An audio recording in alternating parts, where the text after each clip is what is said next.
Let's talk about the lining membrane of the internal nose. So it is lined by vestibule. Vestibule is lined by skin containing hair follicles and sebaceous glands. Olfactory region is upper 1/3 of the lateral wall up to the superior concha. Corresponding part of the nasal septum and the roof of the nasal cavity will form the olfactory region. Here the mucous membrane is paler in color. Now for the respiratory region. So lower 2/3 of the nasal cavity will form the respiratory region. Here mucous membrane shows variable thickness, being thickest over the nasal concha, especially at the ends, quite thick over the nasal septum but very thin in the meatus and floor of the nose. It is highly vascular and also contains erectile tissue. Its surface is lined by pseudostratified ciliated columnar epithelium, which has plenty of goblet cells. In the submucous layer of the mucous membrane are situated serous mucus, both serous and mucus secreting glands, the ducts of which open on the surface of the mucosa. Now for the nerve supply. Olfactory nerves carry the sense of smell and supply the olfactory region of the nose. They are the central filaments of the olfactory cells, and they are arranged in 12 to 20 nerves, which pass through the cribriform plate and end in the olfactory bulb. These nerves have sheds of dura, arachnoid, and pia mater with them into the nose. Injury to these nerves, olfactory nerves, can open the CSF space, leading to CSF rhinorrhea or meningitis.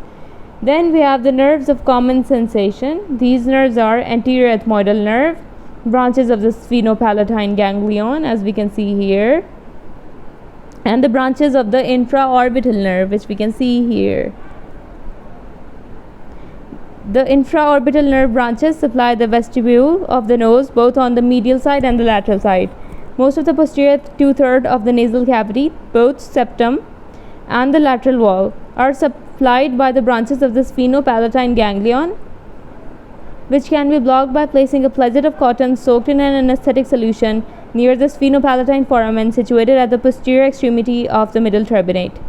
Anterior ethmoidal nerve, which supplies the anterior and superior part of the nasal cavity, lateral wall, and the septum, can be blocked by placing the pledget high up on the inside of the nasal bones where the nerve enters. Now for the autonomic nerves. So here I have a mnemonic for you, that they come from the greater superficial petrosal nerve. They travel in the nerve of the pterygoid canal or the Vidian nerve, and they reach the sphenopalatine ganglion, where they relay before reaching the nasal cavity. They also supply the blood vessels of the nose, and they cause vasodilation. Here we were talking about the parasympathetic nerve fibers, which supply the nasal gland and control nasal secretion. Next, we are going to talk about the sympathetic nerve fibers, which come from the upper 2 thoracic segments of the spinal cord. They pass through the SCG, which is the superior cervical ganglion, and then they will pass in the deep cervical nerve, SCG to DCN, and then they will join the greater superficial petrosal nerve, and they will form the pterygoid canal or the Vidian nerve, and then they will travel without relay in the sphenopalatine ganglion. They will cause vasoconstriction. Excessive rhinorrhea in cases of vasomotor and allergic rhinitis can be controlled by section of the Vidian nerve. Then we have the blood supply. Both the internal and external carotid systems supply the nerves. Next we have the lymphatic drainage.